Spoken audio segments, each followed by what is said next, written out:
It was a typical bustling evening at Harper's grocery store. The checkout lanes stretched long, the rhythmic beeping of scanners blending with the chatter of customers. Most people waited their turn patiently, except for one. A tall, middle-aged man in a crisp, charcoal gray suit stormed toward the express checkout lane, a leather briefcase clutched in one hand, a carton of milk and a loaf of bread in the other. His expensive cologne was overpowering, clashing with the fresh scent of baked goods from the nearby bakery section.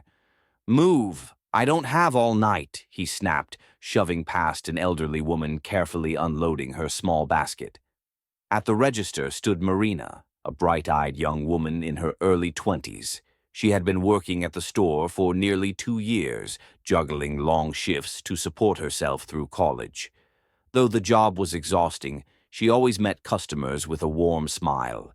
She finished scanning the last item for the customer in front of the suited man and handed them their receipt. "Thank you for shopping with us. Have a great night." The suited man groaned loudly as he dumped his items onto the conveyor belt. "Finally, you move slower than a turtle. Maybe if you actually focused, this line wouldn't be so long." Marina felt a twinge of frustration but kept her smile intact. "I'll be as quick as I can, sir." The man scoffed. "I'd hope so. People in low-end jobs like yours should at least try to be useful." Marina swallowed back the sting of his words, refusing to let him see her frustration. The other customers exchanged uncomfortable glances. No one liked confrontation, but the man's words had soured the atmosphere. She quickly scanned his items and placed them into a bag. "That'll be $6.75, she said evenly. The man yanked his wallet from his pocket and slid his credit card into the reader. He tapped his foot impatiently. Then, declined. A loud beep echoed, followed by the flashing words on the screen. The man's face darkened. "There's been a mistake," he muttered, swiping the card again. Declined. A teenager in line stifled a chuckle. The elderly woman he had pushed aside earlier simply sighed, shaking her head. The man clenched his jaw.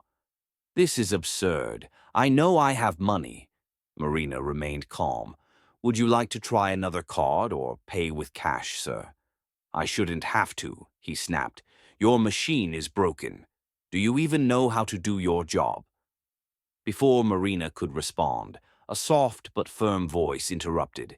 "Excuse me, dear." It was the elderly woman from earlier. She stepped forward, holding out a $10 bill. "Here, sweetheart. This should cover it."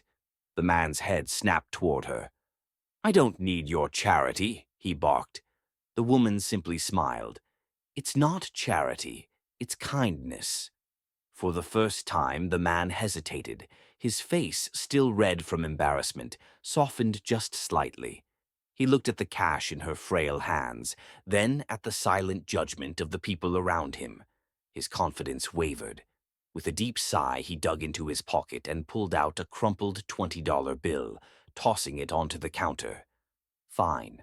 Marina took it, handed him his change, and gave him his bag. "Have a good evening, sir." He snatched his groceries and stormed out without another word. The tension in the air lifted. The elderly woman turned to Marina with a gentle smile. "You handled that well, dear. Some people just need to be reminded of humility." Marina let out a small laugh, feeling lighter. "Thank you." As she continued her shift, she couldn't shake the thought. Karma had worked its magic tonight, and maybe, just maybe, the rude customer had learned something too.